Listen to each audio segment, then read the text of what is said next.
রাসূলকে আদেশ করা হয়েছে ওয়া আনদির আশীরাতাকাল আকরাবিন, রাসূলকে আদেশ করা হয়েছে ও পয়গম্বর আপনি আপনার নিকটস্থ যারা আছে তাদেরকে আমার কথাগুলো আপনি আলোচনা করতে থাকেন। বলু লা ইলাহা ইল্লাল্লাহ তুফলিহুন। আল্লাহ রাসূল বলেন ইয়া আইয়ুহান নাস, হে মানুষ সকল, সকলে আমার সঙ্গে পাঠ করে নাও লা ইলাহা ইল্লাল্লাহ মুহাম্মাদুর রাসূলুল্লাহ, তোমাদের জীবনে সফলতা এসে যাবে। আমার উম্মতের উলামায়ে কেরামদের মজলিসের মধ্যে যদি সাধারণ আওমরা বসে যায়, বসার পরে যদি ছোট্ট একটা মাসআলা শিখে, ছোট্ট একটা কথা শিখে, এটা ফিকহি মাসআলা হোক অথবা দ্বীনি মাসআলা হোক, যেটাই শিখবে অল্প সময় যদি বসে যায়, রাসূলুল্লাহ বলেন অল্প সময় বসার মর্যাদা কতটুকু জানোনি? আল্লাহর রাসূল বলেন ৬০ বছর নফল ইবাদত করলে যত নেকি হয়, রব্বে কারীম সম পরিমাণ নেকি প্রত্যেক জনের আমল নামায় লিপিবদ্ধ করে দেয়। তাইলে এইটুকুন নিশ্চিত যে আমাদের আজকের মাহফিলে বসার কারণে আমাদের আমল নামায় ৬০ বছরের নেকি হচ্ছে। কথা সত্য না মিথ্যা? তারপরে রাসূল বলেন উম্মতের উলামায়ে কেরামদের মজলিস কতটা দামি। এইটা দুনিয়ার যেন তেন মজলিস না। তো আমরা 14 তারিখের রাতে আকাশের চাঁদটাকে রাতের গভীরে যতটা সুন্দর দেখতে পাই, আল্লাহর রাসূল বলেন আসমানে যেই সমস্ত ফেরেশতারা থাকে, আসমানওয়ালারা দুনিয়ার ইলম শিক্ষা অর্জন করার এই মাহফিলগুলোকে 14 তারিখের চাঁদের ন্যায় আসমানের মধ্যে ঝলমল করতে থাকে। শুধু তাই না, শুধু তাই নয়, রাসূল বলেন ওয়া নাযালাত আলাইহিমুস সাকিনাহ। চিল্লায়ে বলেন আল্লাহু আকবার। যেন তেন মজলিস না রে বাবা, কপাল পুরারা এই মজলিসে আসতে পারবে না। কেন? কারণ আল্লাহ যাকে নেক কাজ করার সুযোগ দেন, ওই ব্যক্তি কেবলমাত্র নেক কাজ করার জন্য উলামায়ে কেরামদের সামনে বসতে পারে। কথা সত্য না মিথ্যা বলেন? এজন্য কবি সুন্দর করে বলেন এক জামানা সুহবতে বা আউলিয়া, এক জামানা সুহবতে বা আউলিয়া, বেহতর আজ 100 সালে তাআত বেরিয়া। চিল্লায়ে বলেন আল্লাহু আকবার। উম্মতের উলামায়ে কেরামদের মজলিস যেন তেন মজলিস নয়। কয়েকটা বিকাল একটা সকাল যদি আলেমের সাথে তুমি সময় ব্যয় করতে পারো, এই সময়টা কাল কিয়ামতের দিন আলেমের মুহাব্বতের কারণে, বসার কারণে আল্লাহর কাছে এটা কেমন কবুল হবে। কবি বলেন বেহতর 100 সালে তাআত বেরিয়া। উম্মতের উলামায়ে কেরামদের মজলিসে আপনি বসে গেলেন মানে আপনার এই দুনিয়ার সময়টাকে আপনি উত্তম কাজে অতিবাহিত করলেন। চিল্লায়ে বলেন আল্লাহু আকবার। রাসূল বলেন আলাইকুম বিউজালাসাতিল উলামা। রাসূল বলেন উম্মতের উলামায়ে কেরামদের মজলিসে বসে যাও। উম্মতের উলামায়ে কেরামদের মজলিসে বসলে লাভ কি? রাসূল বলেন আলেমদের মজলিসে যদি বসে যাও তো বসতে দেরি হয়, এই জায়গাটাকে আল্লাহর পক্ষ থেকে জান্নাত হিসাবে ঘোষণা করতে দেরি হয় না। আমার বানানো কথা নয়, আমার বানানো কথা নয়। রাসূলুল্লাহ বলেন মাজালিসুল উলামা রাউদাতুম মির রিয়াদিল জান্নাহ। চিল্লায়ে বলেন আল্লাহু আকবার। মাজালিসুল উলামা, উম্মতের উলামায়ে কেরামদের মজলিস দুনিয়ার ভিতরে জান্নাতের মজলিস, যেন তেন মজলিস না। এই মজলিসগুলো কিয়ামতের দিন আমাদের জন্য নাজাতের উসিলা হবে। কারণ এই ওয়াজ মাহফিলগুলো এটা আমরা নিজেরা করি নাই, আল্লাহর পক্ষ থেকে রাসূলকে আদেশ করা হয়েছে। রাসূলকে আদেশ করা হয়েছে ওয়া আনদির আশীরাতাকাল আকরাবিন। রাসূলকে আদেশ করা হয়েছে, ও পয়গম্বর, আপনি আপনার নিকটস্থ যারা আছে তাদেরকে আমার কথাগুলো আপনি আলোচনা করতে থাকেন, আমার দিকে আপনি দাওয়াত দিতে থাকেন। নির্দেশ কার? আল্লাহর নির্দেশ ছিল, রাসূল আপনি আপনার নিকটস্থ আত্মীয় স্বজনদেরকে আপনি দ্বীনের দিকে দাওয়াত দেন, দ্বীনের দিকে দাওয়াত দেন। তা আল্লাহর রাসূলকে আল্লাহ তাআলা নিজে বলছেন আপনি দাওয়াত দেন। আল্লাহর রাসূল সবাইকে দাওয়াত দিলেন। সাফা পাহাড়ের উপরে দাঁড়িয়ে আল্লাহর রাসূল বললেন, এ আমার মক্কার অধিবাসীরা, আমি তোমাদেরকে দাওয়াত দিতেছি, তোমরা সকলেই এক বাক্যে কবুল করে নাও, কুলু লা ইলাহা ইল্লাল্লাহ তুফলিহুন। চিল্লায়া বলেন আল্লাহু আকবার। আল্লাহ রাসূল বলেন, ইয়া আইয়ুহান নাস, হে মানুষ সকল, সকলে আমার সঙ্গে পাঠ করে নাও, লা ইলাহা ইল্লাল্লাহ মুহাম্মাদুর রাসূলুল্লাহ। তোমাদের জীবনে সফলতা এসে যাবে। ওই যে দাওয়াতের ধারাবাহিকতা চলছে, কেমন ধারাবাহিকতা চলছে? আল্লাহর রাসূল নিজে দাওয়াত দিয়েছেন। আল্লাহর রাসূলের দাওয়াতের ধারাবাহিকতায় সাফা পাহাড়ের উপরে আল্লাহর রাসূল সাধারণ মানুষদেরকে উপরে বসতেন, সাধারণ মানুষ নিচে দাঁড়ায় আছে। আল্লাহর রাসূল যখন দাওয়াত দিলেন, একটা ব্যক্তি এই দাওয়াতের বিদ্রোহ করেছিল। কয়টা ব্যক্তি বলেন? এই ব্যক্তি কেমন ব্যক্তি?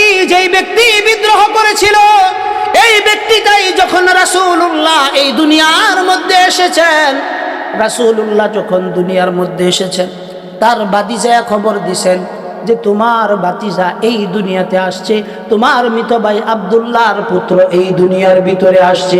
ঘোষণা দিতে দেরি হয়েছে, সঙ্গে সঙ্গে সে তার বাদীকে আজাদ করে দিছে। রাসূলের মিলাদে যে ব্যক্তি এত খুশি হলো, ওই রাসূল ওই যখন একত্ববাদের দাওয়াত দিলেন, ওই ব্যক্তি বলছে, মুহাম্মদ তুমি আমাদেরকে বুঝি এই কারণে অতিবাহিত, এই কারণে আমাদেরকে এখানে আনছো। শব্দটা সে কি উচ্চারণ করেছিল? জঘন্য শব্দ উচ্চারণ করেছিল। কেমন শব্দ ছিল? আল্লাহ সেই শব্দের প্রতিবাদ করেছেন। সে বলেছিল, মুহাম্মদ তুমি আমাদেরকে কোন কারণে একত্রিত করলা? আল্লাহর রাসূল যখন একত্ববাদের দাওয়াত দিল, আবু লাহাব বলতেছে, তাব্বাল্লাকা আলিহাদা জামাআতানা। চিল্লায়ে বলেন নাউযু বিল্লাহ। রাসূলকে বলতেছে, মুহাম্মদ নাউযু বিল্লাহ, মুহাম্মদ তুমি ধ্বংস হও, এই কারণে নাকি তুমি আমাদেরকে একত্রিত করছো? আল্লাহ বলেন, আমার রাসূলকে কেউ যদি গালি দেয়, ওই ব্যক্তিকে আমি ছেড়ে দেই না। কে বলতেছেন? আল্লাহ বলতেছেন, আমার হাবিবকে যদি কেউ গালি দেয়, ওই ব্যক্তির গালির জবাব আমার নবীকে দিতে হয় না। আল্লাহর রাসূল বলেন নাই, আল্লাহ তাআলা নিজে বলেছেন, আবু লাহাব তুমি তো ধ্বংস হবা, তোমার পরিবার ধ্বংস হবে, তোমার 14 গোষ্ঠী কিয়ামত পর্যন্ত ধ্বংসপ্রাপ্তদের তালিকার মধ্যে লিপিবদ্ধ হয়ে যাবে। আল্লাহ সূরা নাযিল করে দিলেন, সূরা নাযিল করে দিলেন। উত্তরটা মুহাম্মদ সাল্লাল্লাহু আলাইহি ওয়াসাল্লাম দেয় নাই, স্বয়ং আল্লাহ তাআলার পক্ষ থেকে উত্তর চলে আসছে। তাব্বাত ইয়াদা আবি লাহাবিন ওয়া তাব মা আগনা আনহু মালুহু ওয়া মা কাসাব সায়াসলা নারান যাতা লাহাবিন ওয়া ইমরাআতু হাম্মালাতাল হাতাব ফি জিদিহা হাবলুম মিন মাসাদ। চিল্লায়ে বলেন আল্লাহু আকবার। আওয়াজ হইছে না? আরো জোরে বলতে হবে আল্লাহু আকবার। আল্লাহর নাম যখন বলবেন সর্বোচ্চ আওয়াজে বলতে হবে। আল্লাহ বলেন, ওয়া রাব্বাকা ফাকাব্বির, আমার নামে যখন তাকবীর দিবা সর্বোচ্চ আওয়াজে তাকবীর দিতে হবে। আরেকবার চিল্লায়ে বলেন আল্লাহু আকবার। আল্লাহ উত্তর দিতেছেন, তাব্বাত ইয়াদা আবি লাহাবিন ওয়া তাব। আল্লাহ কয় ধ্বংস হোক ওই দুই হাত, যেই দুই হাত আমার রাসূলের দিকে তেড়ে আসে। কিয়ামত পর্যন্ত যত মানুষ আসবে, এদের মধ্যে যারা নাস্তিকপন্থী হয়ে আমার রাসূলের বিরুদ্ধে কথা বলবে, আবুল আহাবের যেই শাস্তি হয়েছে, আবুল আহাবের উপর যে আদেশ আল্লাহর পক্ষ থেকে হয়েছে, তাদের উপরও একই আদেশ। এরা ধ্বংস হবে, এদের পরিবার ধ্বংস হবে, সামাজিকভাবে এরা ধ্বংস হবে। শুধু এইটা না, কুকুর শৃগালের মতো রাস্তাঘাটে এরা পড়ে মরে থাকবে। কথা ঠিক কি ঠিক না বলে? দাওয়াত দিয়েছেন আল্লাহ রাসূল, দাওয়াত দিয়েছেন। সেই দাওয়াতের ধারাবাহিকতায় আমরাও কিন্তু দাওয়াত দিতে হয়। কোন কারণে আমাদেরকে দাওয়াত দিতে হয়? আল্লাহ রাসূল নিজে দাওয়াত দিয়েছেন, এই কারণেই আমাদেরকে দাওয়াত দিতে হয়। আপনাদেরকে রাতের গভীরে মেহনত করে বড় দূর থেকে এসে আপনাদেরকে দ্বীনের কথা শোনাইতে হয়। কোন কারণে শোনাইতে হয়? কোন কারণে শোনাইতে হয়? আল্লাহ তাআলার পয়গম্বর বিদায় হজ্জের ভাষণে প্রত্যেক সাহাবায়ে কেরামদেরকে সামনে রেখে একটা কথা বলেছিলেন যে আল্লাহর পক্ষ থেকে আমার উপর নবুয়তের যে দায়িত্ব ছিল, আল্লাহ তাআলা আমার উপর দায়িত্ব দিয়েছিলেন, ইয়া আইয়ুহার রাসূল বাল্লিগ মা উনজিলা ইলাইকা মির রাব্বিক ওয়া ইল্লাম তাফআল ফামা বাল্লাগতা রিসালাতা। একটু জোরে বলেন না আল্লাহু আকবার। আল্লাহ রাসূলের পক্ষে দায়িত্ব দেওয়া হয়েছিল, রাসূলকে দায়িত্ব দেওয়া হয়েছিল, নবী আপনি তাবলীগ করেন, আপনি দাওয়াত দেন। সেই দাওয়াতের ধারাবাহিকতায় বিদায় হজ্জের ভাষণে লক্ষ সাহাবায়ে কেরামদের সামনে আল্লাহর রাসূল সাল্লাল্লাহু আলাইহি সাল্লাতু ওয়াস সালাম সাহাবায়ে কেরামদেরকে আদেশ করেছিলেন, ফালইউবাল্লিগিশ শাহিদ মিনকুমুল গায়ব। আল্লাহ রাসূল সাহাবায়ে কেরামদেরকে দায়িত্ব দিয়ে গেছেন, এই সাহাবায়ে কেরাম আমি চলে যাচ্ছি, আমি চলে যাচ্ছি, আগামী বছর হয়তো তোমাদের সাথে সাক্ষাৎ হবে না। আজকের বিদায় হজ্জের ভাষণের মধ্যে যারা উপস্থিত আছো, আমার উম্মতের মধ্যে যারা অনুপস্থিত আছে, তাদের কাছে আমার দাওয়াতগুলো পৌঁছায়া দিবা। জিম্মাদারি কাদের উপর দিয়ে গেছেন বলেন? সাহাবায়ে কেরামদের উপর জিম্মাদারি দিয়ে গেছেন। জিম্মাদারি যখন তাদের উপর দেওয়া হয়েছে, আরব আমিরাত সহ মধ্যপ্রাচ্যের ভিতরে মাত্র 10,000 সাহাবায়ে কেরামদের কবর পাওয়া যায়। কয় হাজার সাহাবী? 10,000 সাহাবীদের কবর পাওয়া যায়। আর বাদ বাকি 1 লক্ষ সাহাবায়ে কেরাম কোথায় গেল, কোথায় গেল, কোথায় গেল? ওই যে রাসূল বলেছেন ফালইউবাল্লিগিশ শাহিদ মিনকুমুল গায়ব। আল্লাহ রাসূল বলেছেন বাল্লিগু আন্নী ওয়ালাউ আয়া। রাসূল বলেছেন আমার পক্ষ থেকে একটি কথাও যদি তোমার জানা থাকে, এই কথাটা তুমি আমার উম্মতের কাছে পৌঁছায় দাও। সেই দায়িত্ব থেকেই কোথা থেকে কোথায় চলে আসছি। জীবনে আপনাদের সঙ্গে কোনো পরিচয় ছিল না, কেউ আমাকে চিনতো না, জানতো না, কোনো কিছুই ছিল না। কিন্তু আল্লাহ রাসূলের কথা পালন করতে গিয়ে আপনাদের খেদমতে হাজির হইতে হয়। তো কোন কারণে হাজির হইতে হয়? রাসূলের পক্ষ থেকে আমাদের প্রত্যেকজন আলেমকে দায়ী হিসাবে ঘোষণা করা হয়েছে। কি হিসাবে ঘোষণা করা হয়েছে বলেন? দায়ী মানে এমনটা নয় যে এক রাতে আপনাদের খেদমতে আসবো, 50,000 করে নিয়ে যাব, এইটা দায়ীর দায়িত্ব নয়। কথা কন্যাকে কষায়ের মতো যদি টাকা নেওয়া হয়, এটার বিনিময় দুনিয়াতেই পাওয়া যাইবা। আল্লাহ কয় দায়ী তো হলো তারা যারা খেয়ে না খেয়ে আমার কথাগুলো প্রচার করবে। কার কথাগুলো প্রচার করবে বলেন? আল্লাহর কথাগুলো প্রচার করবে। আল্লাহর কথা যেই ব্যক্তি প্রচার করবে, এই ব্যক্তির দুনিয়ার সমস্যাও আল্লাহ সমাধান করে দিবেন, রিজিকের সমস্যাও সমাধান করে দিবেন, আখিরাতে ভরপুর জিন্দেগি আল্লাহ দান করবেন। কথা কি আপনাদের বিশ্বাস হয়? কথা কি বিশ্বাস হয়? কোন আলেম যদি মনে করে যে আমি হক পথে চলবো, হারাম খাবো না, কসাইয়ের মতো ওয়াজ করে টাকা নিব না, আল্লাহ বলেন তার রিজিকের জিম্মাদারি আমার।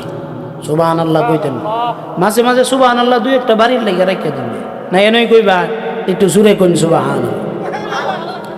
দায়ীদের গুণাবলী হলো দায়ীরা খেয়ে না খেয়ে, সাহাবায়ে কেরাম আমাদের মতো এত আরাম করার সুযোগ পাই না, আমাদের মতো এত আরাম করার সুযোগ পাই নাই। আমি গাজীপুর থেকে আসছি, গাড়ি নিয়ে আসছি, উত্তম মেহমানদারি আমার জন্য করছে। কিন্তু সাহাবায়ে কেরামদের যুগে এই রকম উত্তম মেহমানদারির ব্যবস্থা ছিল? খেয়ে না খেয়ে তারা কষ্ট করেছেন। পেটের মধ্যে পাথর বেঁধেছেন। একদিন আল্লাহর রাসূল দেখেন মসজিদে নববীর ভিতরে সাহাবায়ে কেরাম এসে জড়ো হয়ে বসে আছেন। আল্লাহর রাসূল জিজ্ঞাসা করলেন, তোমরা কোন কারণে মসজিদের মধ্যে আসছো? এখন তো নামাজের সময় না, কোনো কিছুর সময় না। সাহাবায়ে কেরামদের জামাতের মধ্যে উত্তর দিতেছে, ইয়া রাসূলুল্লাহ, পেটের মধ্যে এত ক্ষুধা লাগছে, 3 দিন যাবত খাই না। আল্লাহ রাসূল বলেন, ওয়াল্লাহি ওয়াল্লাহি, আমিও মসজিদের মধ্যে এসেছি, ক্ষুধার যন্ত্রণায় আর সহ্য হয় না। আল্লাহর রাসূল কাপড়টা উঠায় সাহাবায়ে কেরামদেরকে দেখাইলেন যে দেখো, তোমাদের পেটের মধ্যে একটা পাথর বাঁধা, আর আমি মুহাম্মদের পেটের মধ্যে 3টা পাথর বাঁধা। আজকের দিনে আমাদের অবস্থা কেমন হয়েছে? আমরা প্রতি রাতে কষায়ের মতো 1000 টাকা নেই, গাড়ি দিয়ে আসি, গাড়ি দিয়ে যায়। শুধু তাই না, খাবারের কি মেনু আছে এইটাও বইলা দেয়। বুঝেন নাই কথাটা? এটার দ্বারা কি দায়ী হয়ে যায়? এটার দ্বারা দায়ী হওয়া যায় না। এটার দ্বারা যদি কেউ দায়ী বলে আশা করে এবং চিন্তা করে, এই ব্যক্তি তার নিজের অজ্ঞতার বহির প্রকাশ ঘটাবে। কথা ঠিক কি ঠিক না বলে? দায়ীদের গুণাবলী কেমন হওয়া উচিত? এই মিয়া, কোথায় মক্কা মদিনা আর কোথায় বাংলাদেশ পাকিস্তান? 5000 মাইল দূরত্বের জায়গা, মাঝে দিয়া আরব সাগর তো আছেই।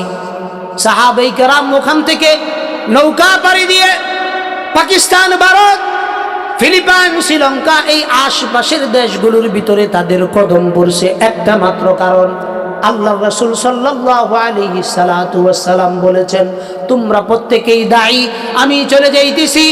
আমার পক্ষ থেকে তোমাদের উপর জিম্মাদারি হলো, আমার যে কথাগুলো আমার উম্মতরা শুনে নাই, তাদের কাছে তোমরা দ্বীনের দাওয়াতগুলো পৌঁছায় দিবা। কার দাওয়াতগুলো পৌঁছাইতে হবে বলেন? আরো জোরে বলতে হবে, কার দাওয়াত? আল্লাহর কথাগুলো পৌঁছাইতে হবে।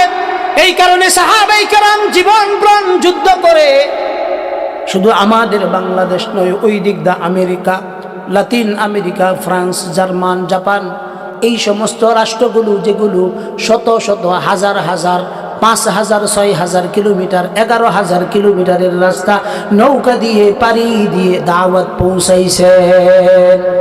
বহু দিনের আগের কথা নয়, সর্বোচ্চ হয়তো 20 থেকে 30 বছর আগের কথা। এখনকার মতো এইরকম ওয়াজ মাহফিল হইতো না, প্রতিটা মসজিদে মসজিদে এইরকম ওয়াজ মাহফিল হইতো না। তখনকার হয়তো 10-5টা মহল্লা মিলে একটা মাহফিল হইতো, তাও কম হইতো। কোনো কোনো সময় বিভিন্ন ইউনিয়নে একটা মাহফিল হইতো, মসজিদ মাদ্রাসার উদ্যোগে মাহফিল হইতো। ওই মাহফিলের ভিতরে আমি নিজে দেখেছি, আমাদের পাকুন্দিয়ার একজন প্রখ্যাত মুফাসসির কুরআন মারা গেছেন, হযরত মাওলানা ইখলাসউদ্দিন রাহিমাহুল্লাহ। তিনি আমাদের এই অঞ্চলে এসে দাওয়াত দিতেন। আমাদের বাড়ি হলো গফরগাঁও, পাগলা থানা, বাসিয়া গ্রামের মধ্যে। আমি নিজে দেখেছি মাওলানা ইখলাসউদ্দিন সাহেব আসরের নামাজের সময় চলে এসেছেন, কেউ তার খোঁজ নিছে না, কোনো কিছু নিছে না। তখন একটা সালার ব্যাগ ছিল উনার, ওই সালার ব্যাগের মধ্যে হিলান দিয়ে মাথাটা ওই সালার ব্যাগের মধ্যে রেখে আসরের নামাজ পড়ে মসজিদে শুয়ে গেছেন। এখনকার মতো চার ব্যবস্থা ছিল না, ফল ফ্রুটের ব্যবস্থা ছিল না, বিস্কিটের ব্যবস্থা ছিল না, চানাচুরের ব্যবস্থা ছিল না। আইসা শুয়ে গেছেন। রাত্রেবেলা একটা বাড়ি থেকে খাবার আসছে, যেই খাবার আসছে একটা দেশি মুরগি জবাই করছে, লম্বা ঝুল দিয়া খানা খাইছে। আমি নিজে দেখছি মাত্র 300 টাকা দিয়ে দিছে। এখন থেকে নিয়ে সর্বোচ্চ 27-28 বছর আগের কথা। কয় বছর আগের কথা বলেন? 27-28 বছর আগের কথা। মাহফিল শেষ, রাত্রেবেলায় তিনি ঘুমাবেন। একটা খাতার ব্যবস্থা ছিল না, কম্বলের ব্যবস্থা ছিল না, তুষকের ব্যবস্থা ছিল না।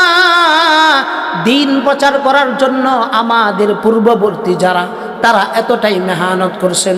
বর্তমান কারি হাবিবুল্লাহ বেলালি সাহেবের আব্বা মাওলানা আসাদুল্লাহ রহমতুল্লাহ আলাই, তিনাকে আমি দেখেছি গুরানিয়া তিনি ওয়াজ করতেন। গুরানিয়া মাত্র 50 টাকা 60 টাকা মানুষ হাদিয়া দিত।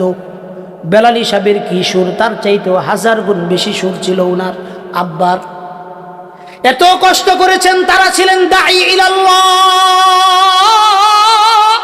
এরা মূলত ছিলেন দাঈ। কত কষ্ট করেছেন, রাস্তাঘাট তখন ভালো ছিল না, গাড়ির ব্যবস্থা ছিল না। এই সমস্ত দায়ীদের কথাই আল্লাহ বলতেছেন যে এরা হলো প্রকৃতপক্ষে দায়ী। আল্লাহ যেন আমাদের এই জামানার যত দায়ী আল্লাহ আছেন, যত বক্তা শ্রেণী আছেন, আল্লাহ যেন সবাইকে প্রকৃতপক্ষে দায়ী ইলাল্লাহ হিসাবে কবুল করেন। সবাই বলেন আমিন। আওয়াজ হয়েছে না? আরো জোরে বলেন আমিন। আমার লাগেও দহরবান, আল্লাহ যেন আমারে ওই লেভেলের দায়ী হিসাবে কবুল করে। একটু খাস করে দহরবেন, বুঝেন না? আমরা ফুলসিরাতের উপরে আছি। কিসের উপরে? ফুলসিরাতের উপরে। কেন? কারণ আমরা জাতিকে দিক নির্দেশনা দিই। কি দেই? দিক নির্দেশনা দিই। দিক নির্দেশনা যেই ব্যক্তি দিবে, এই ব্যক্তি তো আগে দিক নির্দেশনা ফলো করতে হবে। কথা সত্য না মিথ্যা বলে? যেহেতু আমরা দিক নির্দেশনা দেই, আমাদের উপর আসমানি চাপ, জমিনি চাপ, জনগণের চাপ, সবার চাপ আছে। এই চাপগুলো সামলে যেন আমরা দ্বীনের কথাগুলো, সঠিক কথাগুলো যেন উম্মত পর্যন্ত পৌঁছাইতে পারি। কারণ আমি তো একটা জিনিস, ওয়াজের ময়দানে আমার এই রাস্তাটা সবচেয়ে ঘৃণিত একটা রাস্তা ছিল, যে ওয়াজ কইরা টাকা কামানো, ওয়াজ কইরা নিজেরে বড় বানানো, এইটা সবচেয়ে আমার কাছে ঘৃণিত মনে হইতো। বিগত 3-4 বছর আগেও, কয় বছর আগে, 22 সালেও আমি ওয়াজ পছন্দ করতাম সত্যিকার অর্থে। আমার মসজিদে এক বক্তারে দাওয়াত দিলাম, 2 ঘন্টা আলোচনা করছে। কয় ঘন্টা? একটা ইসরায়েলি ঘটনা টানছে, 2 ঘন্টা আলোচনা করছে, একটা আয়াত তেলাওয়াত করছে। পরের দিন আমার মসজিদের মুসল্লিদেরকে জিজ্ঞাসা করলাম, কি গো, বক্তা সাহেবরে যে দাওয়াত দিলাম, 30,000 টাকা দিয়ে দিলাম, 2 ঘন্টা আলোচনা করছে, কোনছা গো, এই ওয়াজ দিয়ে আপনারা কেডা কি হিকসুম? 800-900 মুসল্লি, একজনও একটা উত্তর দিতে পারে নাই, দাঁড়াইতে পারে না। ওই দিন আমার মনের ভিতরে এত কষ্ট হইল, 1,00,000 লাখ টাকা খরচ করলাম মাহফিলে, আর মুসল্লিরা একটা কিছু শিখলো না। এই রকম বক্তাদেরকে আর দাওয়াত দেওয়া যাবে? তখন থেকে আমার ভিতরে একটা মনোবাসনা এলো যে আল্লাহ তো মোটামুটি কণ্ঠ একবারে কম খারাপ দিছে না, ভালোই দিছে। দেখি কই আপনারা অতক্ষণ পর্যন্ত যা শুনছেন, কি মোটামুটি কম খারাপ? ভালোই খারাপ। কি কই? ফেসলাচ্ছে আরে, মোটামুটি ভালো। মোটামুটি কি ভালো? তা আমি কই এই রাস্তাটার ভিতরে অযোগ্য মানুষগুলো আসার কারণে কোরআন হাদিস বিমুখিতা ঘটনার দিকে মানুষদেরকে নিয়ে যাইতেছে। কথা সত্য না মিথ্যা? লম্বা সময় কিচ্ছা কইয়া কান্দায়া একবারে শেষ। এই কান্দা পর্যন্ত আমনে শেষ। বাড়িতে কি কিছু লয়ে যান যা? কথা কইলা, বাড়িতে কি কিছু লয়ে যান যা? এই যে লয়ে যাওয়া জানা, আমি 20,000 30,000 টাকা দিয়া এই সমস্ত বক্তাদেরকে দাওয়াত দিলাম। আমি বলতেছি, এইখান থেকে বলতেছি, যেই সমস্ত কমিটিরা জানে যে এই ব্যক্তি কোরআন হাদিসের সঠিক ব্যাখ্যা করে না, এই ব্যক্তিকে দাওয়াত দেয়, কিয়ামতের দিন যেই কমিটি দাওয়াত দিছে, এই কমিটি সর্বপ্রথম আল্লাহর আদালতে আসামি হবে। কি কই? কথাটা কি আপনারা বিশ্বাসযোগ্য মনে হচ্ছে না অবিশ্বাসযোগ্য? 1 নম্বর, এরা আল্লাহর কাছে আসামির কাঠ গড়ায় দাঁড়াবে। 2 নম্বর, যাদেরকে মানুষ আশা করে দাওয়াত দেয়, তারা যখন কোরআন হাদিসের সঠিক কথা বলা ছাড়া নিজের মন গড়া কিচ্ছা খায়, এমন আজগবি কিচ্ছা কাহিনী কয় যেগুলো শয়তানে অবিশ্বাস করতো না। কথা কয় না? যেগুলো শয়তানেও কি করতো না? বিশ্বাস করতো না। এগুলো কইয়া মানুষদেরকে, বিশেষ করে আব্দুল কাদের জিলানী সম্পর্কে, আমাদের দেওবন্দের আকাবিরদের সম্পর্কে এমন কিছু আজগবি কথা কয় যেগুলো সত্যিকার অর্থে শয়তান শুনলেও আসে। শয়তান শুনলেও কি আসে? এই সমস্ত ওয়াজ কইরা লম্বা সময় 2 ঘন্টা যাইতেছে। আপনার কি মনে হয় না যে আপনি যে কথাগুলো বলতেছেন, এই কথাগুলোর জবাব আল্লাহর কাছে কিয়ামতের দিন দিতে হবে? এটা কি মনে হয়? কথা কয় না। আপনার জবাব দিতে হবে আল্লাহর কাছে প্রতিটা শব্দের জন্য। কেমন ভাবে জবাব দিতে হবে? কিয়ামতের দিন 3 শ্রেণীর মানুষকে আল্লাহ ডাকবেন। এই 3 শ্রেণীর মানুষ, তার ভিতরে আমার মতো বক্তাদেরকেও আল্লাহ ডাকবেন, আলেমদেরকে ডাকবেন। কথা সত্য না মিথ্যা? ডাক দিয়ে আল্লাহ কইবেন, তোমার তো আমি আলেম দিছিলাম, আলেম শিখছিলাম। এই মৌলবী, তোমাকে তো আমি আলেম দিয়েছিলাম, এই আলেম অনুযায়ী তুমি কি করছো? ফালতু মৌলবী আল্লাহর কাছে কইব, আল্লাহ রাত বিরাতে প্রাইভেট কার লইয়া 2টা 3টা মাহফিল করছিলাম, দুইটা তিনটা মাহফিল কইরা দিনের প্রচার করছি। আল্লাহ কই এগুলো কাল লাগিয়া করছিলা? বাটফার উত্তর দিব, আল্লাহ এগুলো তোমারে রাজি খুশি করানোর জন্য করছিলাম। আল্লাহ কইব না রে বাটফার না, এগুলো তো তুমি আমাকে রাজি খুশি করার জন্য করো নাই, এগুলো করছিলা দুনিয়া অর্জন করার জন্য। মানুষের কাছে যাইবা, সুর দিয়া ওয়াজ করবা, মানুষ শুনবো, শুই না বাহবা দিব। আবু মুহাম্মদ আব্দুল কাইয়ুম কত বড় বক্তা, কত সুন্দর ওয়াজ করে। আল্লাহ কইব দুনিয়ার ভিতরে তুমি পায়া গেছো, তারপরে কইব তিনটা মাহফিল করছিলা। আল্লাহ প্রশ্ন করব তিনটা মাহফিল কি মাংনা মাংনা করছিলা? ওহন কইব না আল্লাহ মাংনা মাংনা করছিলাম না। কয়টা কইরা নিছিলা? 50,000 60,000 কইরা নিছিলাম। আল্লাহ কইব যা পাওয়ার দুনিয়ার মধ্যে পায়া গেছো, আখিরাতে আমার কাছে পাওয়ার মতো কোনো কিছু নাই। আল্লাহ ফেরেশতাদেরকে বলবেন খুযুহু ফাগুল্লু থুম্মাল জাহিমা সাল্লু। আল্লাহ বলবেন এই ফেরেশতারা ওর গলার মধ্যে ফাট্টা লাগা। আমরা গ্রাম দেশে ধান ক্ষেত কাটার পরে দুই একটা শেয়াল আমরা ধরতে পারি কিনা বলেন? শেয়াল ধরার পরে দেখবেন ছেলেরা ইটা দিয়া ইত্যাদি দিয়া এই শেয়ালটাকে মারে। মারার পরে কলার ডাকবা গলার মধ্যে পেঁচায়া হেঁচড়ায়া হেঁচড়ায়া নিয়ে যায়। পিছন দিয়া বাচ্চারা ওই শেয়ালের মধ্যে ঢিল মারতে থাকে, থাকে কিনা বলে? আল্লাহ কিয়ামতের দিন আমার মতো মৌলবীকে ডাক দিয়া বলবে দুনিয়ার ভিতরে ওয়াজ করছিলা, দুনিয়া অর্জন করছো, দুনিয়া কামাই করছো, বাহবা অর্জন করছো। মুফাসসিরে কোরআন বইলা তোমাকে মানুষ অভিহিত করতো, যেইটা অর্জন করছিলা এটা দুনিয়াতেই পায়া গেছো, আমার কাছে কিছু পাইবা না। ফেরেশতারে কইব গলার মধ্যে শিকল লাগা, জাহান্নামের দিকে হেসরাইয়া হেসরাইয়া নিতে থাক। বুঝেন আল্লাহ অবস্থা? তাইলে আমাগর অবস্থা কি হালত আছে? আমরা ফুলচিরাতের উপরে আসি না অন্য কেউ আছে পৌঁছাওনি?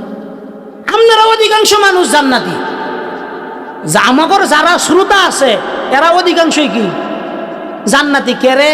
ভুল কইলেও আপনারা আমল করুন, সঠিকটা কইলেও আমল করুন। কেন ভুলকে কইতা সেটা তো আপনারা জানুন না। হুজুরে কইছে, হুজুরের উপর আস্থা আছে, এই কারণে মাইন্না নেন। এটা সত্য না?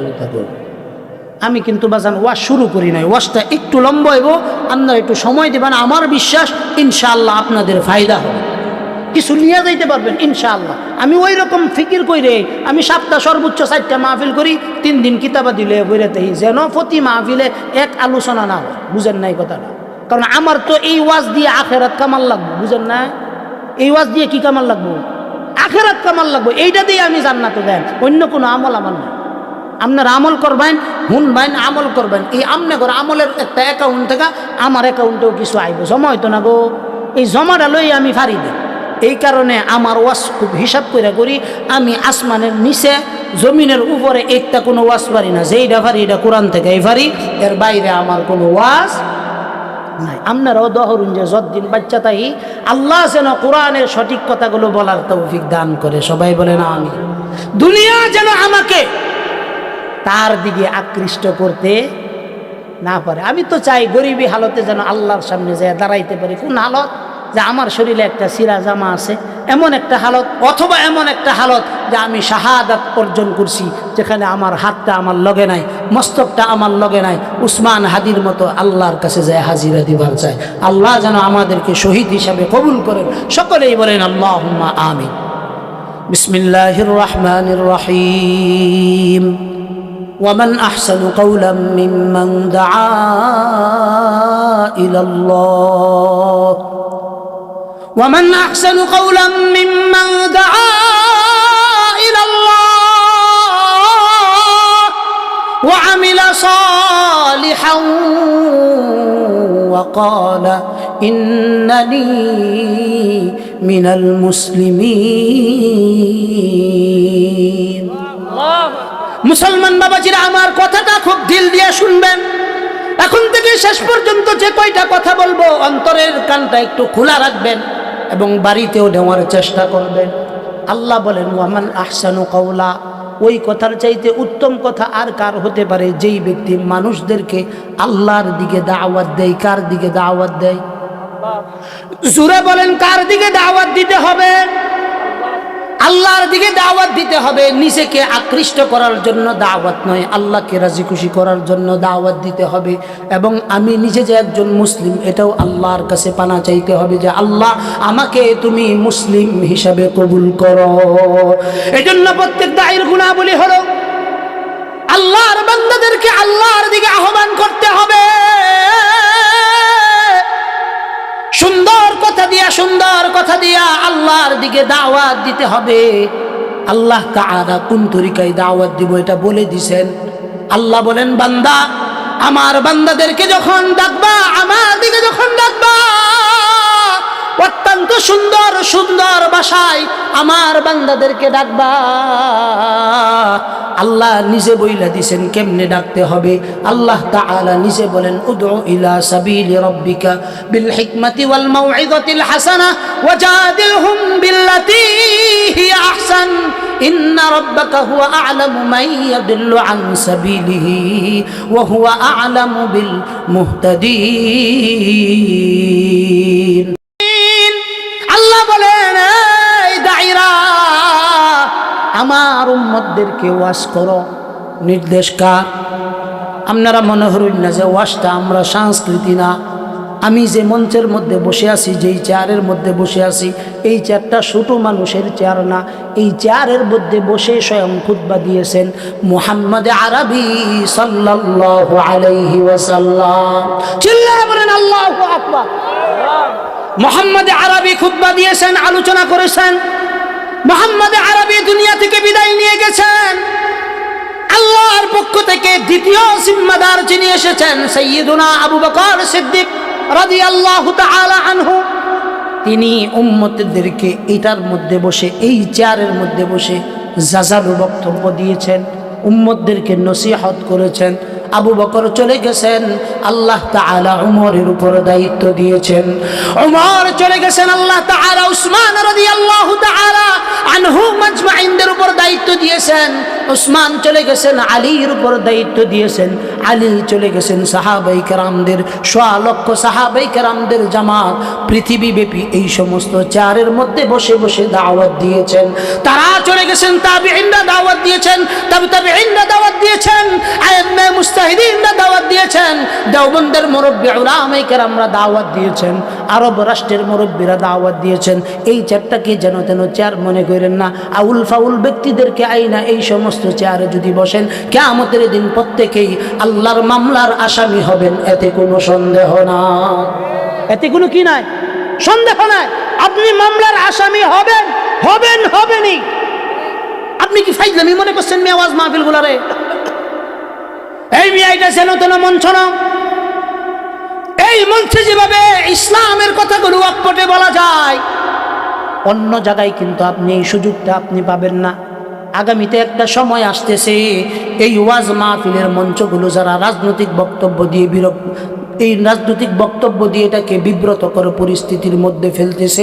এতটুকু নিশ্চিত থাকুন, এটা বন্ধ হয়ে গেলে আল্লাহর মামলার আসামি আমরা সবাই হয়ে যাব। এজন্য এই চেয়ারগুলোর মর্যাদা রক্ষা করতে হবে। জোরে বলেন, এই চেয়ারগুলোর মর্যাদা রক্ষা করতে হবে কিনা বলেন।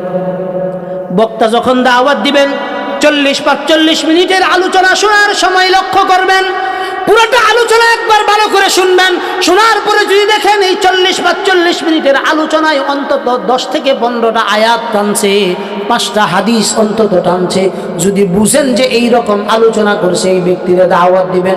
আর যদি দেখেন টান ভালো, এমন টান মারছে চোখ দিয়ে পানি বার হইছে, আপনিও দাওয়াত দিয়ে দিলেন, এতটুকু নিশ্চিত থাকেন কোরআন হাদিসের বাইরের উল্টাপাল্টা কথাগুলো যারাই বলবে, আল্লাহ রাসূল বলেছেন আমি বলি নাই, আমি করি নাই, এমন কোনো কথা, এমন কোনো কাজ যদি কোনো ব্যক্তি, কোনো দায়ী আমার নামে চালিয়ে দেয়, আল্লাহ রাসূল বলেন ওই ব্যক্তি জাহান্নামে যাওয়ার জন্য অন্য কোনো কারণ লাগবে না, আমার উপর মিথ্যা আরোপ করার কারণে এই ব্যক্তি জাহান্নামে যাওয়া যথেষ্ট হয়ে যাবে।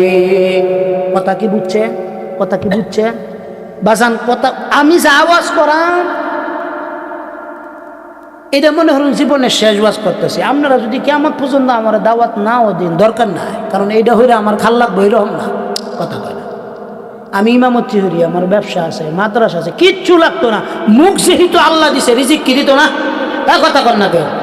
কোরআনে কারীমে আল্লাহ তাআলা বলেন ওয়ামা মিন দাব্বাতিন ফিল আরদি ইল্লা আলাল্লাহি রিজকুহা ওয়া ইয়ালামু মুস্তাকাররাহা ওয়া মুস্তাওদাআহা কুল্লুম ফি কিতাবিম মুবিন। চিল্লায়ে বলেন আল্লাহু আকবার। আল্লাহ বলেন বান্দা জমিনের ভিতরে বিচরণকারী যত প্রাণী আছে আল্লাহ কয় সকল প্রাণীর রিজিকের জিম্মাদারি আমার কার? আল্লাহ অন্য জায়গায় বলেন ওয়া মাইয়াত্তাকিল্লাহ ইয়াজআল লাহু মাখরাজা ওয়া ইয়ারযুকুহু মিন হাইথু লা ইয়াহতাসিব। আল্লাহ বলেন বান্দারে তাকওয়ার জিন্দেগি যদি তোমার মধ্যে চলে আসে, কিসের জিন্দেগি? একটু জোরে বলেন বাবা, কিসের জিন্দেগি? তাকওয়ার জিন্দেগি যদি তোমার ভিতরে চলে আসে, আল্লাহ বলেন ওয়া মাইয়াত্তাকিল্লাহ ইয়াজআল লাহু মাখরাজা ওয়া ইয়ারযুকুহু মিন হাইথু লা ইয়াহতাসিব। চিল্লায়ে বলেন আল্লাহু আকবার। আল্লাহ কয় তাকওয়ার জিন্দেগি যদি অবলম্বন করতে পারো, লা ইয়াহতাসিব, আল্লাহ কয় হিসাব ছাড়া রিজিকের ব্যবস্থা আমি করব। চিল্লায়ে বলেন আল্লাহু আকবার। হিসাব ছাড়া রিজিক আল্লাহ খাওয়াই কিনা ভালো কইরা বুঝেন। অক্টোবরের 17 তারিখ থেকে শুরু করছি আজকে পর্যন্ত প্রায় 75-এর কাছাকাছি মাহফিল করলাম। প্রতিদিনেই যেখানে যাইতেছি 8টা-10টা করে আইটেম পাকাইতেছে। এক জায়গায় গেছি টাঙ্গাইল কাকুয়াল গেছি, একটা আইটেম না, 2টা আইটেম না, ওখানে পাকাইছে প্রায় 29টা আইটেম দিয়ে খাবার খাওয়াইছে। আমি বিশ্বাস করতাম না, আমার দিলের ভিতরে ইমানটা এত দুর্বল ছিল যে 2013 সনে হেফাজতের মামলা খেয়ে যখন আমি বাহরাইনে চলে যাই, 2 বছর নয়, 3 বছর নয়, প্রায় 6টা বছর আমি বাহরাইনের মধ্যে ছিলাম।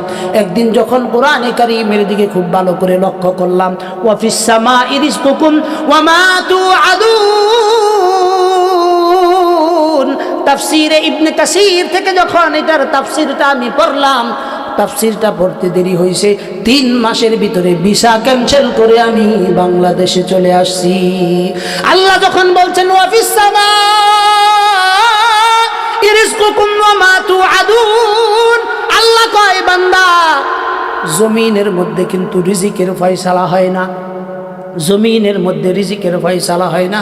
আল্লাহ বলেন ওয়া ফিস সামাই রিজকুকুম, আল্লাহ কয় রিজিকের ফয়সালা করি আমি আসমানে। জোরে কোন কোথায়? তখন আমার ভিতরে ভয় আসলো, হায় হায় আমি কি করলাম? বেশি রিজিক কামানোর জন্য আমি বাহরাইনে চলে আসলাম, অথচ আমার জন্য রিজিক তো আমার মাতৃভূমিতে বরাদ্দ আছে। আসতে দেরি হয়েছে, আল্লাহ রিজিকের দরজা চতুর্দিক দিয়ে খুলে দিয়েছেন। কোন জায়গা থেকে রিজিক আসতেছে, কিবা আসতেছে আমার মস্তিষ্কে নাই। আল্লাহ বলেন ওয়া মাইয়াত্তাকিল্লাহ ইয়াজআল লাহু মাখরাজা ওয়া ইয়ারযুকুহু মিন হাইথু লা ইয়াহতাসিব। চিল্লায়ে বলেন আল্লাহু আকবার। আল্লাহ কয় বান্দা তাকওয়ার জিন্দেগি অবলম্বন কইরা লও। যদি তাকওয়ার জিন্দেগি তোমার মধ্যে চলে আসে, আল্লাহ কয় আমি আসমান ফেরে তোমার জন্য রিজিকের ব্যবস্থা করব। জোরে কইতেন না সুবহানাল্লাহ। এজন্য যদি কেউ এই চিন্তা করেন, আমি যদি এভাবে না চলি, এভাবে যদি আমার সন্তানকে বাহিরে না পাঠায়, আমি কিভাবে চলবো, কিভাবে ফিরবো? আল্লাহ কয় বান্দা মুখ যখন দিছি, রিজিকের জিম্মাদারি কার? আরো জোরে বলতে হবে, রিজিকের জিম্মাদারি কার? সেই আল্লাহ বলতেছেন ইয়া আইয়ুহাল্লাযীনা আমানু আনফিকু মিম্মা রাযাকনাকুম মিন ক্বাবলি আন ইয়াতিয়া ইয়াউমুন লা বাইউন ফীহি ওয়ালা খুল্লাতুন ওয়ালা শাফাআহ ওয়াল কাফিরুনা হুমুয যালিমুন। আল্লাহ বলেন বান্দা যে রিজিক আমি তোমাকে দিছি, এই রিজিক থেকে তুমি আল্লাহর রাস্তায় দান করো। কোন রাস্তায়? জোরে বলতে হবে, কোন রাস্তায়? আল্লাহর রাস্তায় দান করো। কোন কারণে? আল্লাহ ফীহি ওয়ালা বাইউন ফীহি ওয়ালা খুল্লাতুন ওয়ালা শাফাআহ, ওই দিনের আগেই তুমি দান করে ফেলো যেদিন সকল বেচা বিক্রি আল্লাহ বন্ধ করে দিবে। যেদিন সকল বেচা বিক্রি কি হয়ে যাবে? বন্ধ। তাইলে আমাদেরকে খাওয়ায় কে? আরো জোরে বলতে হবে, আমাদেরকে কে খাওয়ায়? আমাদের যদি ক্ষেত খামার না থাকে, কোনো কিছু না থাকে, রিজিকের ব্যবস্থা আল্লাহ করবেন, আল্লাহ করবেন, এই বিশ্বাস নিয়ে যদি কোনো আলেম সবুর করে ধৈর্য ধরে, আল্লাহ তাআলা চতুর্দিক থেকে তার জন্য রিজিকের ব্যবস্থা করে দিবেন। সামান্য একটা উদাহরণ দিয়ে ভালো করে বুঝবেন। 2007 সনে আমি বিবাহ করেছি। বিবাহ যখন করি তখন আমি গাজীপুর বুটবাজার বরাবরই আল আরাফা কেন্দ্রীয় জামে মসজিদের ইমাম এবং খতিব। ওই সময় আমার বেতন ছিল 2007 সালে 9,000 টাকা। বিবাহ যখন করি তখন আমার বেতন মাত্র 9,000 টাকা। বিবাহ যেদিন শেষ হয়ে গেল, বিবাহ শেষ হওয়ার 3 মাসের মাথায় মসজিদ কমিটি বেতন করছে 13,000 টাকা। কয় হাজার টাকা বলেন? 13,000 টাকা বেতন করছে। এই 13,000 টাকা বেতনের পর যখন আমার প্রথম বাচ্চা হলো, এই বাচ্চা যেদিন থেকে হয়েছে ওই দিন থেকে নিয়ে আল্লাহ তাআলা 2 হাতে এত বেশি রিজিক দিতেছেন যা থোয়ারও জায়গা নাই। আল্লাহ কয় ওয়া মাইয়াত্তাকিল্লাহ ইয়াজআল লাহু মাখরাজা ওয়া ইয়ারযুকুহু মিন হাইথু লা ইয়াহতাসিব। চিল্লায়া বলেন আল্লাহু আকবার। এজন্য ভাই, ওয়াজ মাহফিলের বিনিময়ে যেন আমি আমার জান্নাতকে আল্লাহর পথে বিক্রি না করে দেই। যা বলবো আমি আল্লাহকে রাজি খুশি করার জন্য যেন বলি। যদি আমি আল্লাহকে রাজি খুশি করার জন্য বলতে পারি, আমার প্রতিটা কথা আল্লাহ তাআলা তার বান্দাদের দিলের ভিতরে গাঁথায়া দিবেন। কোন কারণে গাঁথায়া দিবেন? আমাদের বড় বড় মুরব্বীরা যারা ছিল তারা কিন্তু লম্বা সময় আমাদের মতো আলোচনা করতো না, আমাদের মতো লম্বা সময় আলোচনা করতো না। 2, 4, 5, 10 মিনিট তারা কথা বলতেন। কিন্তু আমাদের কথা আর তাদের কথার ভিতরে পার্থক্য হলো এটাই, তারা যখন কথা বলতেন দর্দে দিল নিয়ে কথা বলতেন। কি নিয়ে? অন্তরের ভিতরে উম্মতের মোহাব্বত নিয়ে কথা বলতেন, দরদ নিয়ে কথা বলতেন। এজন্য কবি বলেন, দর্দে দিল কি ওয়াস্তে पैदा किया इंसान को, दर्द दिल की वास्ते पैदा किया इंसान को, वरना ताअत के लिए कुछ कम न था कर रूबिया। चिल्लाए बोलेन अल्लाहु আকবার। আগেকার দিনের দায়ী যারা ছিল তারা খাবার আইটেমের মেনু দিত না, ওয়াজ করার আগে আমাকে সিকিউরিটি দিতে হবে এগুলো দিত না, প্রাইভেট কারের ভাড়া অগ্রিম পাঠিয়ে দিতে হবে এগুলো নিত না। তাদের ভিতরে একটা ইন্টেন্সি ছিল, দয়া ছিল, মায়া ছিল, যে একজন ব্যক্তি যেন বেনামাজি যেন নামাজি হয়ে যায়, একজন বদ্দিন যেন দিনদার হয়ে যায়, এইটুকুন দর্দে দিল তাদের ভিতরে ছিল। আজকের দিনে আমাদের ভিতরে এই দর্দে দিল না থাকার কারণে আমরা লম্বা সময় আলোচনা করি, উম্মতের ভিতরে পরিবর্তন আসে না। উম্মতের ভিতরে কি আসে না? এই কারণে সমাজে সুদীর সংখ্যা বেশি, সমাজে ঘুষখোরের সংখ্যা বেশি, সমাজের ভিতরে চাঁদাবাজদের সংখ্যা বেশি। কথা সত্য না মিথ্যা বলেন? মসজিদের মিম্বর থেকে এখন সুদের কথা বলা যায় না। কোন কারণে বলা যায় না? কারণ নামদারি মুসলমান আমাদের এই দেশে আছে, কিন্তু প্রকৃতপক্ষে কোনো মুমিন আমাদের এই সমাজের ভিতরে নাই।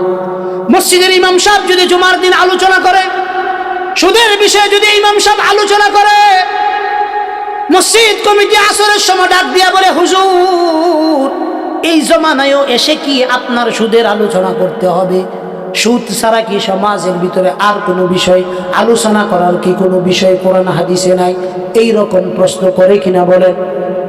একটু জোরে বলবেন, আরো জোরে বলেন, এই রকম প্রশ্ন করে কিনা বলেন? অথচ আল্লাহ তাআলা নিজে বলতেছেন, ইয়া আইয়ুহাল্লাযীনা আমানুত্তাকুল্লাহ ওয়া দারু মা বাকিয়া মিনার রিবা ইন কুনতুম মুমিনিন। চিল্লায়ে বলেন আল্লাহু আকবার। আল্লাহ বলতেছেন, ইয়া আইয়ুহাল্লাযীনা আমানুত্তাকুল্লাহ। আল্লাহ বলেন, হে ঈমানদাররা তোমরা আমারে ভয় করো। নির্দেশ কার? তারপরে আল্লাহ কয়, ওয়াদারু মা বাকিয়া মিনার রিবা ইন কুনতুম মুমিনিন। তোমার মসজিদের ইমাম সাহেব তোমার পাঞ্জেখানার ইমাম সাহেব যদি শুক্রবার দিন জুমার আলোচনা করে, সুদ খায়েন না, সুদ খাইলে মারাত্মক ধরনের গুনাহ হয়। আল্লাহ কয় ইমাম সাহেবের আলোচনা শুই না যদি তুমি মুমিন হও তাইলে সুদের কারবার থেকে ফিরে আসো। বলতেছেন কে?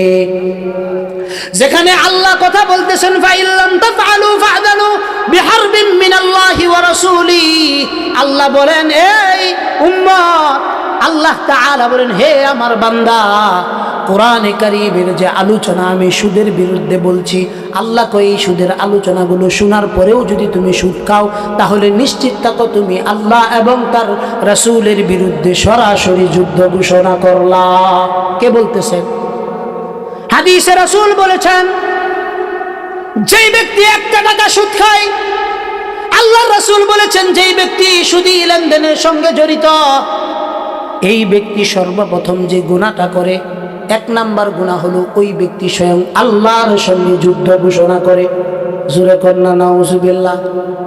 এই ব্যক্তি স্বয়ং আল্লাহর সঙ্গে যুদ্ধ ঘোষণা করে।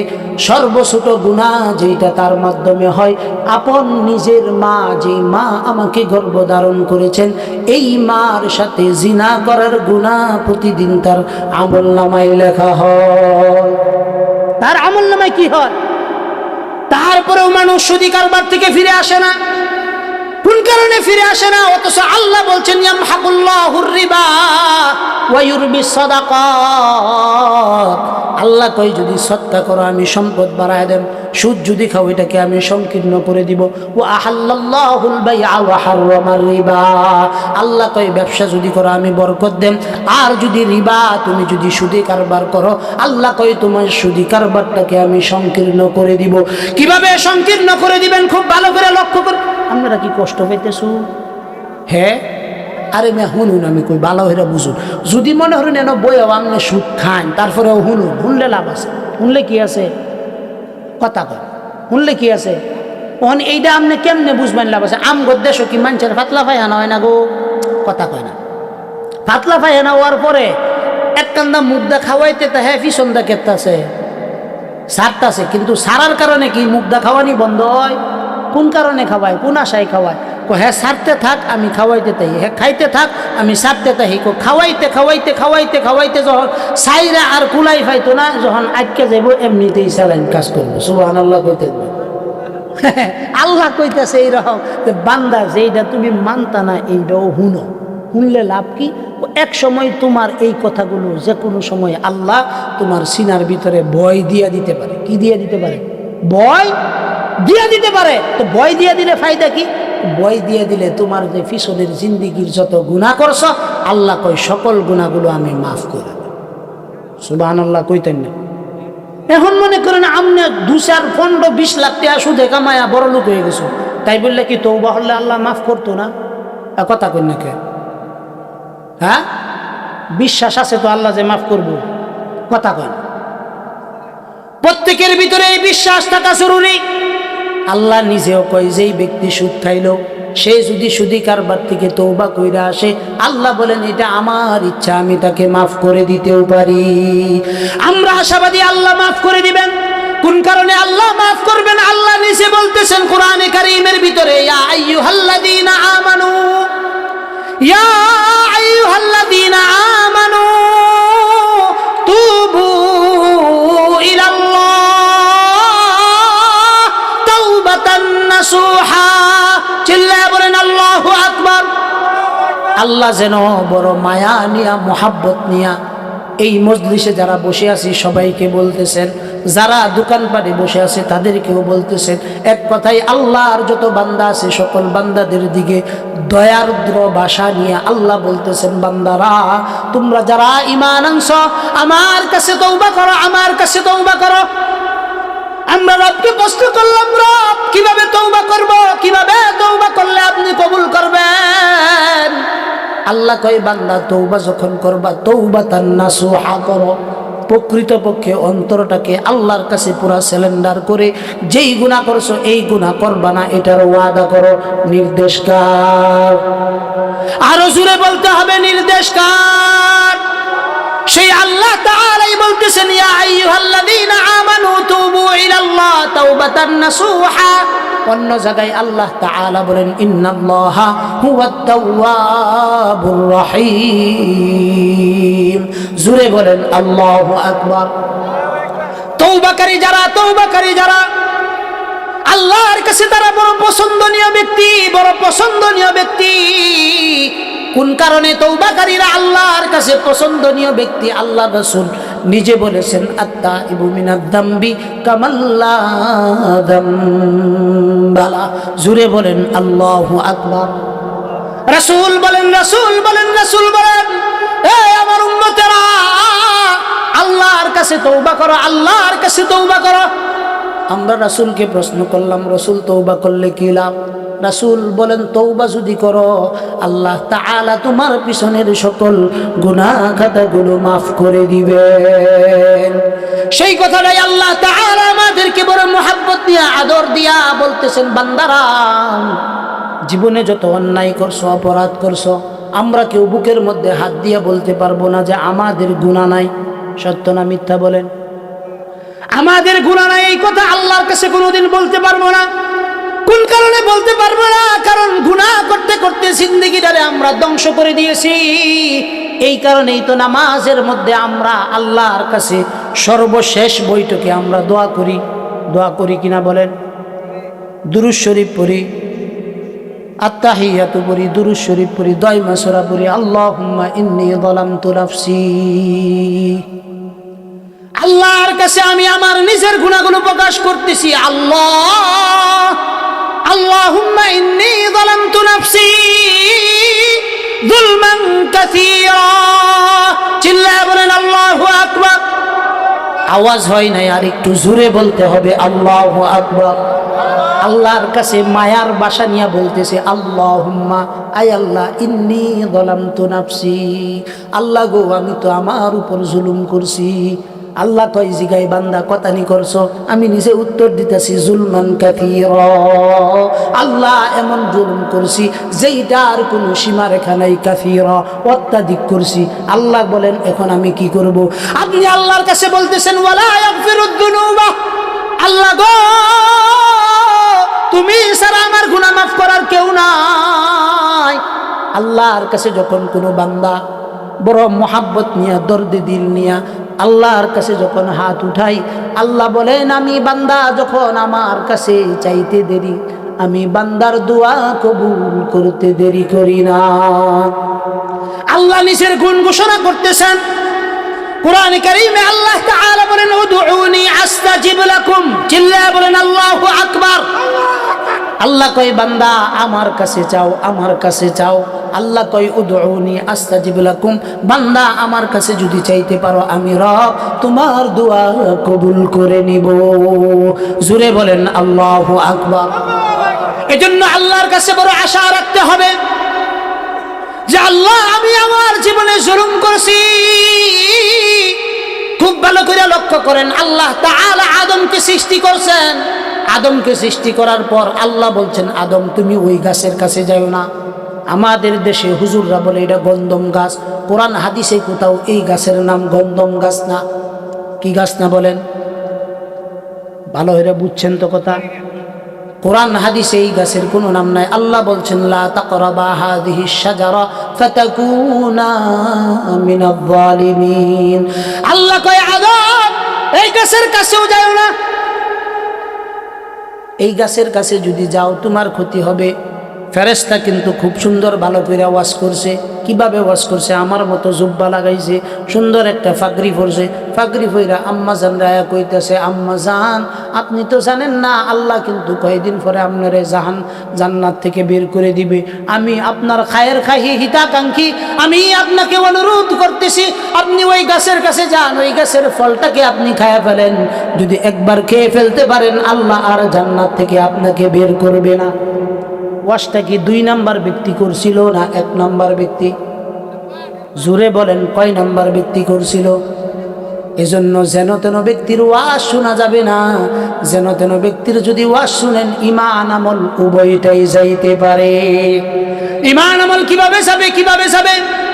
যেমন আমাদের দেশে অনেক মানুষ আছে আব্দুল কাদের জিলানীকে আল্লাহর ওলি মনে করতে করতে এমন জায়গায় নিয়ে গেছে, গান গাই আই বড় পীর আব্দুল কাদের জিলানীর জিলানী, তোমারি নামের গুণে আগুন হইয়া যাই পানি। জোরে কর নাউযুবিল্লাহ। আগুন যদি পানি হয় একমাত্র আল্লাহর আদেশে হবে। এখানে আব্দুল কাদের জিলানীকে তার বাবারও কোনো ক্ষমতা নাই। কথা সত্য না মিথ্যা বলেন? আল্লাহর ওলিদের কেরামত সত্য, কোনো সন্দেহ নাই। আল্লাহর ওলিদের কারামত আছে, কিন্তু এই কারামতের মানে এইটা নয় যে আল্লাহর ওলিকে আল্লাহর সমপর্যায়ে নিয়ে যাইতে হবে। আমাদের দেশে 2 নম্বর ওয়াজ, 2 নম্বর পীরের বন্ধ কিছু ওয়াজিন আছে, এগুলো ওয়াজ করে। তো আল্লাহর রাসূল যখন মেরাজের মধ্যে যাইতেছিল, আল্লাহর রাসূল যখন বাইতুল মুকাদ্দাস থেকে মেরাজে সফর করবে, তো আল্লাহর রাসূলকে যখন সিদরাতুল মুনতাহায় নিয়ে পৌঁছানো হলো, ওই জায়গায় আল্লাহর রাসূল একাকী যাইতে ভয় পাইতেছেন। কোরআন হাদিসে কোথাও এইরকম লেখা নাই, কথা নাই। আল্লাহর রাসূল ভয় পাইতেছেন, এমন সময় আব্দুল কাদের জিলানী তার পিঠের বারজাটা আল্লাহর রাসূলের কদমের নিচে রাখছেন। কোন নাউযুবিল্লাহ। এইরকম ওয়াজ আপনারা শুনছেন কিনা? এগুলো শাসটলের ওয়াজ। শাসটলে দেখবেন জারিগাল বাউল গান, আনন্দের তুফান, মিলিয়া বাউলা গান আর মুর্শিদি গাইতাম, আগে কি সুন্দর দিন কাটাইতাম। এইরকম জারি গান বাউল গানগুলো ইমান ধ্বংসের কারণ। এগুলো কি ইমান ধ্বংসের? এই দেশের বন্ড পীরেরা, ইহুদি খ্রিস্টান মুশরিকরা যতটা ধর্মের ক্ষতি করতে পারে নাই, ধর্মের লেবাস গাই দিয়ে আমাদের এই বন্ড ফিরেরা মানুষদের ইমানগুলোকে ধ্বংস করছে। এদেরকে আপনি রাসূলের বিরুদ্ধে যখন কেউ কথা বলে আপনি পাইবেন না। এদেরকে কোন সময় পাইবেন? 2.5 পেসের জিলাপি খাওয়ার জন্য, 12ই রবিউল আউয়াল মিলাদুন নবী পালন করার জন্য এগরে পাওয়া যায়। আছে না নাই? এগুলো আশেকে রাসূল না, এগুলো হইল আশেকে শয়তান। এগুলো কি বলেন? আশেকে শয়তান। এগুলো আল্লাহর রাসূলের আশেক না। আশেক কারা? তো আশেক হইল ওই সমস্ত ব্যক্তিরা যেই ব্যক্তির সামনে আমার রাসূলের বিরুদ্ধে বলা হবে, ওই ব্যক্তি আল্লাহর রাসূলের বিরুদ্ধে বলতে দেরি হবে, ওখানেই তাকে স্টপ করে দেওয়া হবে। সামনে বাড়ার আর কোনো সুযোগ নাই। ঠ্যাংটাও সোজা রাখবে না, পাউটাও সোজা রাখবে না। এইটা হলো আশেকে রাসূলের দায়িত্ব। কথা ঠিক কি ঠিক না বলেন? খুব ভালো করে 5 মিনিটের মধ্যে আমি ওয়াজ গুছায় আনতেছি। আল্লাহ রাসূল সাল্লাল্লাহু আলাইহি ওয়াসাল্লাম দুনিয়া থেকে বিদায় নিয়েছেন, ওয়াফাত হয়েছেন। ইয়ামানের ভিতরে এক মিথ্যা নবুয়তের দাবিদার মুসাইলামাতুল কাজ্জাব নবুয়তের দাবি করলো। আল্লাহর রাসূলের পক্ষ থেকে খলিফাতুর রাসূল সাইয়্যিদুনা আবু বকর সিদ্দিক রাদিয়াল্লাহু তাআলা আনহু যুদ্ধের জন্য দল প্রেরণ করেছেন। যেন তেন দল নাই, অনেক বড় যুদ্ধের দল প্রেরণ করেছেন। এই যুদ্ধের দল প্রেরণ করার মধ্যে আল্লাহর হাবিবের পক্ষ থেকে নিযুক্ত খলিফা আবু বকর বলতেছেন, যতক্ষণ না পর্যন্ত মুসাইলামাতুল কাজ্জাবের কল্লাটা, তার মস্তকটা যেই ব্যক্তি আমার সামনে এনে হাজির করতে পারবে তাকে পুরস্কৃত করা হবে। সাহাবায়ে কেরাম মিথ্যা নবুয়তের দাবিদার মুসাইলামাতুল কাজ্জাবের বিরুদ্ধে যুদ্ধ করতে গিয়ে একদিনে 1300 সাহাবায়ে কেরাম শাহাদাত বরণ করেছে। কয় শত? আরো জোরে বলতে হবে, কয় শত সাহাবায়ে কেরাম? 1300 সাহাবায়ে কেরাম শাহাদাত বরণ করেছেন। অথচ রাসূল তার জীবনে 27টা যুদ্ধ পরিচালনা করেছেন। এই 27টা যুদ্ধের ভিতরে ইতিহাসের ভিতরে পাওয়া যায় সর্বোচ্চ 750 থেকে 800 সাহাবায়ে কেরাম শাহাদাত বরণ করেছেন। আর খতমে নবুয়তের দাবিকে সমুন্নত রাখার জন্য, খতমে নবুয়তের চাদরকে সমুন্নত রাখার জন্য একদিনে 1300 সাহাবায়ে কেরাম নিজেদের জীবনকে উৎসর্গ করেছে। শুধু তাই না, শুধু তাই না, এই 1300 সাহাবায়ে কেরামদের ভিতরে প্রায় 900-র উপরে হাফেজে কোরআন ছিল। এতগুলো মানুষ আল্লাহর রাসূলের ইজ্জত রক্ষায়, খতমে নবুয়তের ইজ্জত রক্ষায় জীবন দিল। আর তোমরা সারা বছর নামাজের খবর নাই, রোজার খবর নাই, কোনো কিছুর খবর নাই। 12ই রবিউল আউয়াল আইলে 2.5 পেসের জিলাপি খাওয়ার জন্য জশ্নে জুলুসের নামে নাইমা যায়। আর রাসূলের বিরুদ্ধে যখন বলে তখন আর কথা বলে না। যদি সুন্নি আর ওয়াহাবি মিলে যদি আল্লাহ রাসূলের ইজ্জতকে সমুন্নত রাখার জন্য অন্তত খতমে নবুয়তের চাদরকে সমুন্নত রাখার জন্য এক শাহাদাত বরণ করেছেন। অথচ রাসূল তার জীবনে 27টা যুদ্ধ পরিচালনা করেছেন। এই 27টা যুদ্ধের ভিতরে ইতিহাসের ভিতরে পাওয়া যায় সর্বোচ্চ 750 থেকে 800 সাহাবায়ে কেরাম শাহাদাত বরণ করেছেন। আর খতমে নবুয়তের দাবিকে সমুন্নত রাখার জন্য, খতমে নবুয়তের চাদরকে সমুন্নত রাখার জন্য একদিনে 1300 সাহাবায়ে কেরাম নিজেদের জীবনকে উৎসর্গ করেছেন। শুধু তাই না, শুধু তাই না, এই 1300 সাহাবায়ে কেরামদের ভিতরে প্রায় 900-র উপরে হাফেজে কোরআন ছিল। এতগুলো মানুষ আল্লাহ রাসূলের ইজ্জত রক্ষায়, খতমে নবুয়তের ইজ্জত রক্ষায় জীবন দিল। আর তোমরা সারা বছর নামাজের খবর নাই, রোজার খবর নাই, কোনো কিছুর খবর নাই। 12ই রবিউল আউয়াল আইলে আড়াই বছর জিলাপি খাওয়ার জন্য জশ্নে জুলুসের নামে নাই মাজায়। আর রাসূলের বিরুদ্ধে যখন বলে তখন আর কথা বলে না। যদি সুন্নি আর ওয়াহাবি মিলে যদি আল্লাহ রাসূলের ইজ্জতকে সমুন্নত রাখার জন্য, অন্তত খতমে নবুয়তের চাদরকে সমুন্নত রাখার জন্য একদিনে তারা দেখামুখী হয়ে দাবি পেশ করত, অবশ্যই বাংলাদেশে নবীকে সংসদে শেষ নবী হিসাবে দাবি উত্থাপন করতে একদিন সময় লাগতো না। কথা ঠিক কি ঠিক না বলেন? কিন্তু এই দাবি উত্থাপন করা হয় না একমাত্র মুনাফিকদের কারণে। এই কারণে আল্লাহ তাআলা বলছেন, ইন্নাল মুনাফিকিনা ফিদ দারকিল আসফালি মিনান নার ওয়া লান তাজিদ লাহুম নাসীরা। মুনাফিকদের জায়গা এমন জায়গায় হবে যেখানে আবু লাহাবকেও জায়গা দেওয়া হবে না, উতবাকেও জায়গা দেওয়া হবে না, শাইবাকেও জায়গা দেওয়া হবে না, আবু জাহেলকেও দেওয়া হবে না, নমরুদকেও জায়গা দেওয়া হবে না। মুনাফিকদেরকে এর চাইতে নিকৃষ্ট জায়গায় দেখা দেওয়া। কোন কারণে? কোন কারণে? আল্লাহ নিচে বলেন কোন কারণে, মুদাবদাবিনা বাইনা যালিক লা ইলাহা উলাই ওয়া লা ইলাহা উলা। আল্লাহ কয় মুনাফিকদের চরিত্র হইল মারাত্মক খারাপ। তো কিরম খারাপ? তো দেখবেন কখনো থাকবে ইসলামের পক্ষে, আবার যদি কোনো সময় 2-4টা আসন পাই যাইব গা ইসলামের বিপক্ষে। কথা ঠিক না বে ঠিক?